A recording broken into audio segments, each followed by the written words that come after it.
নমস্কার দর্শক, সংবাদ আবির্ভাবের গুরুত্বপূর্ণ সংবাদে আপনাদের সকলকে স্বাগত। আমি প্রত্যেক দিনের মতন আজকেও একটি গুরুত্বপূর্ণ সংবাদ আপনাদের সামনে তুলে ধরব। দর্শক, আজকে নিউজ18 বাংলায় একটি নিউজ করেছে, যে নিউজে দেখা যাচ্ছে তারা বলছেন যে কলকাতা হাইকোর্টে শুভেন্দু অধিকারী ধাক্কা খেল, বড় ধাক্কা খেল এবং শাসকের জয়। একেবারে সম্পূর্ণ পাঁচাটা নিউজ তৈরি করেছেন নিউজ18 বাংলা।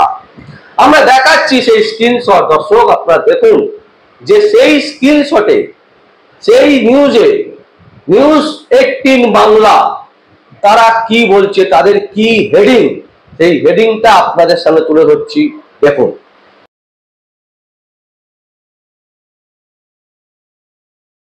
দেখলেন দর্শক, একদম হেডিং করা হয়েছে যে ধর্ণা নিয়ে ধাক্কা এলো, বড় নির্দেশ কলকাতা হাইকোর্ট থেকে।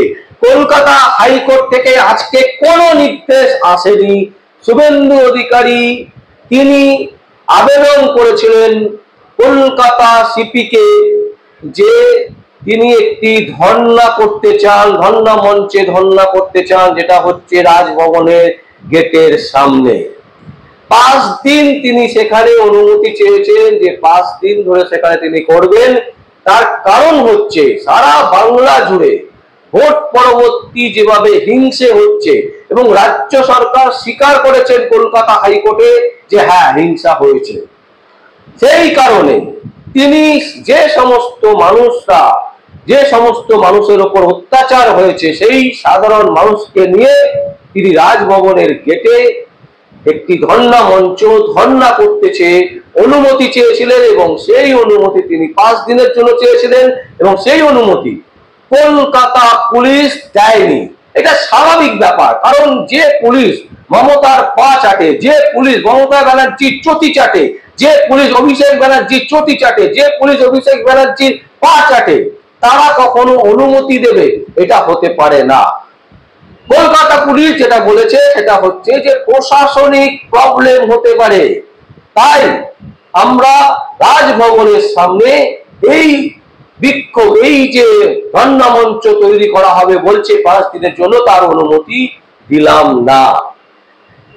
প্রশ্ন হচ্ছে, যখন আপনাদের ঘরের ভাইপো মহারাজা যখন আপনাদের কাছ থেকে অনুমতি ছাড়াই বসে পড়েছিলেন, 5 দিনের জন্য ধর্ণা চালালেন, সেই ধর্ণা মঞ্চের অনুমতি কোন পুলিশ অফিসার, কোন নেতা, কোন নেত্রী দিয়েছিলেন?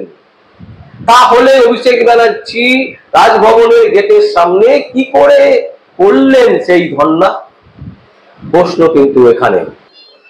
প্রশ্ন হচ্ছে, 5 দিন ধরে অভিষেক ব্যানার্জি যদি অনুমতি ছাড়া সেখানে ধর্ণা করে থাকেন, 144 ধারা যেখানে অবস্থান করে সব সময়ের জন্য, তাহলে পুলিশ কি পদক্ষেপ নিয়েছিল? কোনো পদক্ষেপ নেয়নি, বরঞ্চ হাততালি, বরঞ্চ সেখানে দাঁড়িয়ে অভিষেক ব্যানার্জিকে রীতিমতো সেফ রাখার জন্য যে পাহারা, সেই পাহারা দিয়েছিলেন চটি চাটতে চাটতে। শুভেন্দু অধিকারী বুঝতে পেরেছেন যে তাকে অনুমতি দেবেন না, তাই তিনি কলকাতা হাইকোর্টে গেছিলেন। কলকাতা হাইকোর্টে আজকে যখন মামলাটা ওঠে, সেই মামলায় আজকে যে ঘরে মামলা ওঠে, যিনি বিচারপতি ছিলেন তিনি হলেন বিচারপতি অমৃতা সিনহা। বিচারপতি অমৃতা সিনহা বলেছিলেন যে রাজভবনের গেটের সামনে কেন করা হবে, এই ধরনের প্রশ্ন করেছিলেন বিচারপতি অমৃতা সিনহা। তাতে শুভেন্দু অধিকারীর যারা আইনজীবী ছিলেন তারা বলেছিলেন যে মহাশয়, অ্যাকচুয়ালি সাংবিধানিক প্রধান হচ্ছেন বাংলার যিনি, তিনি হচ্ছেন রাজ্যপাল। যেভাবে বাংলার চারিদিকে ভোট পরবর্তী হিংসা হচ্ছে, সেই হিংসার ঘটনাকে তুলে ধরার জন্য আমরা রাজ্যপালের যে বাসভবন, সেই বাসভবনের গেটের সামনে 5 দিন ধর্ণা করতে চাই।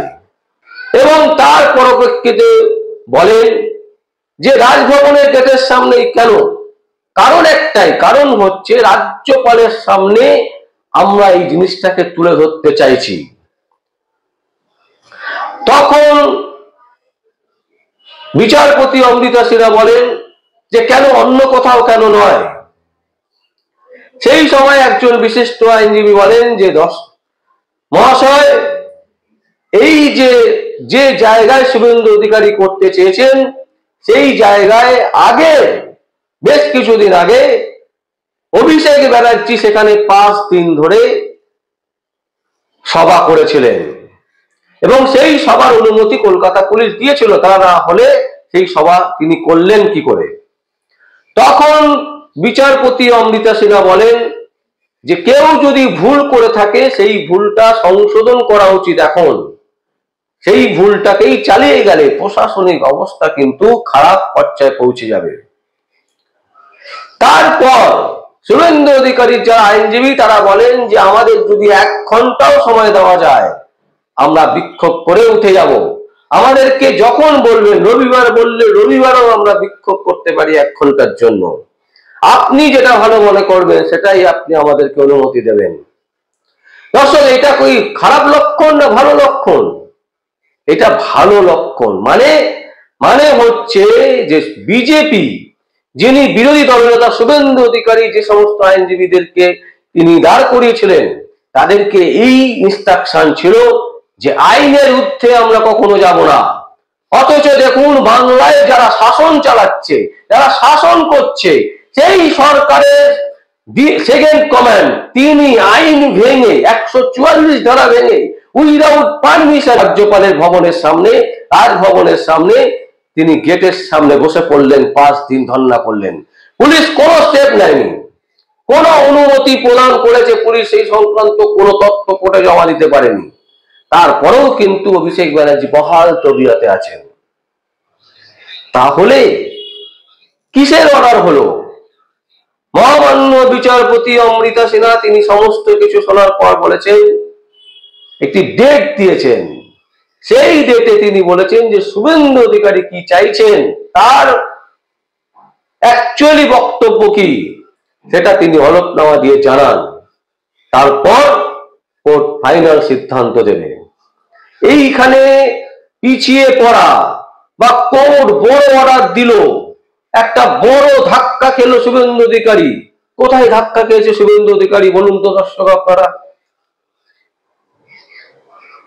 একটা অন্যায়কে প্রশ্রয় দিতে গিয়ে আরেকটা অন্যায় যদি কেউ করে তাকে আমরা যদি আটকাই এবং সেই লোকটিও যদি মেনে নেয় যে ঠিক আছে বিচারপতি যে রায় দেবে সেই রায়ে আমরা মাথা পেতে দেব, তাহলে এখানে ধাক্কাটা কোথায় হলো? বরঞ্চ এটা বলা যেতে পারে গুন্ডাগিরি করে পশ্চিমবঙ্গের যে কোনো জায়গায় তৃণমূল কংগ্রেস যখন তখন আইনকে তোয়াক্কা করে ধর্ণা মঞ্চ করতে পারে, ধর্ণা চালাতে পারে।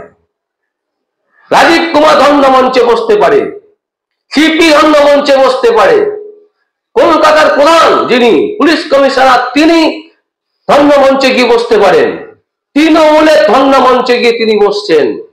এর থেকে বড় লজ্জা আর কি হতে পারে? সেই সমস্ত লজ্জাকে উপেক্ষা করে বাংলার বিশেষ সংবাদ মাধ্যম, আমরা পরিষ্কার বলছি যে সংবাদ মাধ্যমে মৌপিয়া হচ্ছে এডিটর ইনচার্জ, সেই সংবাদ মাধ্যম যেটা এখন দালাল সংবাদ মাধ্যমে পরিণত হয়েছে, তারা জাজমেন্টই শুনল না। অমৃতা সিনহা, মাননীয় বিচারপতি অমৃতা সিনহা এখনো পর্যন্ত কোনো জাজমেন্ট দেননি, অথচ তারা বলছেন যে কলকাতা হাইকোর্টে ধাক্কা খেল শুভেন্দু অধিকারী। এই সংবাদে সত্যিই বলছি দর্শক, আমাদের লজ্জা লাগছে যে এরা কোটি কোটি টাকা খরচা করে এই সমস্ত সংবাদ মাধ্যম চালান। এদের মনুষ্যত্ব সেটা বিসর্জন দিয়ে শুধুমাত্র দালালি ভিত্তি করব, শুধুমাত্র বিজ্ঞাপন পাওয়ার জন্য অভিষেক ব্যানার্জির সাথে রফা করব, সমস্ত দিক থেকে রফা করব এবং সেই রফা করে বাংলা সংবাদ মাধ্যমের যে গরিমা, বাংলা সংবাদ মাধ্যমের যে সম্মান, সেই সম্মানকে ধুলোয় মিশিয়ে দেব, তাতে কোনো অসুবিধা নেই। শুধুমাত্র নিজের মা বাবা, নিজের পরিবার, নিজের সংসার ভালোভাবে থাকবে, ইয়াসি করবে, ভালো হোটেলে খাওয়া দাওয়া করবে, ভালো গাড়ি চড়বে, বাংলার মানুষ ভাড়বে যাক। এই হচ্ছে বাংলা সংবাদ মাধ্যম। আমরা বলবো দর্শক, এই সমস্ত সংবাদ মাধ্যম যত বেশি বয়কট করবেন তত আপনার মন ভালো থাকবে, মন সুস্থ থাকবে, এমনকি প্রতিবাদ করার ভাষা হবে একটাই, যে বয়কট করুন। আপনারা জানেন যে বিহারের একজন বিশিষ্ট অভিনেতা তিনি মারা গেছিলেন বোম্বের একটি ইনসিডেন্টে, এবং সেই ঘটনার পর বিহার জুড়ে হিন্দি ফিল্মকে বয়কট করে দিয়েছিল। সেই নামটা আপনারা সবাই জানেন, সুশান্ত সিং। ঠিক সেই রকম যদি বয়কটটা করতে পারেন, বাংলা সংবাদ মাধ্যমে যারা জ্বালানি করবে, প্রকৃত সংবাদ যারা তুলে ধরবে না, তাদেরকে যদি বয়কট করতে না পারেন, তাহলে কিন্তু তারা দিনের পর দিন এইরকম ভুল সংবাদ দেখাবে, আর বাংলার জনমানসের বিরূপ প্রতিক্রিয়া তৈরি হবে। দেখবেন এখনকার বাংলার অবস্থা কি, বাংলাতে যারা বাস করেন, বাংলায় যারা কর্মজীবন করে সংসার চালাচ্ছেন, তাদের মধ্যে অনেকের মধ্যে ইচ্ছে কাজ করবো না ভাই, কাজ না করে কিভাবে টাকা রোজগার করা যায়। এই প্রবণতা কিন্তু বাংলার প্রতিটি ঘরে ঘরে, প্রতিটি মানুষের মধ্যে বীজ বুনছে। এই বীজ যদি অঙ্কুরে বিনাশ না করা যায়, তাহলে সুদূর ভবিষ্যতে বাংলা কিন্তু সত্যি জ্বলবে। এটা কিন্তু আমরা দৃঢ় বিশ্বাসের সাথে বলছি, এবং বহু মানুষের সাথে মিশে, বহু মানুষের সাথে আমরা মিশি, সাধারণ মানুষের সাথে মিশি, চায়ের দোকানে চা খাই, ফলে এইগুলো কিন্তু আমরা দেখতে পাচ্ছি যে বাংলা কি হতে যাচ্ছে, এবং সংবাদ মাধ্যম তাতে ইন্ধন যোগাচ্ছে। সংবাদ মাধ্যম সেগুলোকে ফলাও করছে, বলছে বাংলাকে জ্বালাও। এই জায়গা থেকে কিন্তু আমাদেরকে বয়কট করতে হবে, আটকাতে হবে। যদি আমরা আটকাতে না পারি, শুধুমাত্র তৃণমূল কংগ্রেসকে বারবার করে তাদের নামে বলবো, বারবার করে তাদের বিরুদ্ধে বলবো, এই বলে কিন্তু কোনো কাজ হবে না। দর্শক, আমরা এর আগে বলেছিলাম যে কেন মমতা ব্যানার্জি জিতবেন, তৃণমূল কংগ্রেস জিতবেন। তার কারণ ক্লাবগুলোকে সুন্দরভাবে টাকা পাইয়ে দিয়েছেন। ক্লাবে যে সমস্ত ছেলেমেয়েরা থাকে তারা এন্টারটেইন করতে পারেন, তারা মদ, মাংস, আরো বিভিন্ন রকমের এন্টারটেনমেন্ট তারা নিয়মিত পান। তো যারা এই সমস্ত কিছু পাচ্ছেন, তারা কোন দিকে আসবেন? আপনি টাকা দিচ্ছেন না, উনি টাকা দিচ্ছে, কাজ করতে হচ্ছে না, 1000 টাকা পেয়ে যাচ্ছি, মোবাইল রিচার্জ করার জন্য পেয়ে যাচ্ছি, একটা ছোট্ট টিউশন বাচ্চা পড়ে, তাকে চলো 400-500 টাকা টিউশন ফিস দিয়ে দিচ্ছে ওখান থেকে। অসুবিধে কোথায়? কাজ না করে বসে বসে যদি টাকা পাওয়া যায়, 1000 টাকাটা যদি 5000 হয়ে যায় বা 10,000 হয়ে যায়, তাহলে তো আর কোনো কথাই নেই। মমতা চিন্তা করছেন, কারণ পাশের রাজ্যে আপনারা জানেন উড়িষ্যাতে 4000 টাকা করে দিচ্ছে, মানে সারা বছরে 50,000 টাকা দিচ্ছেন। তো সেইটাকে ওভারটেক করতে হবে তো মমতা ব্যানার্জিকে। দর্শক, আমরা আপনাদের কাছে শুধু এটুকুই বলবো যে ভুল নিউজ যেভাবে পরিচালনা করা হচ্ছে, হেডিংটা দেখুন, তারপর নিউজের বক্তব্যগুলো শুনুন, এক পেশি টাইপের বক্তব্য, বোঝা যায় যে এই সংবাদ মাধ্যম টাকার বিনিময়ে নিউজ করছে। তিনি আবার সামনে দাঁড়িয়ে বলবেন যে প্রমাণ কোথায়? প্রমাণ তো কিছুই হচ্ছে না।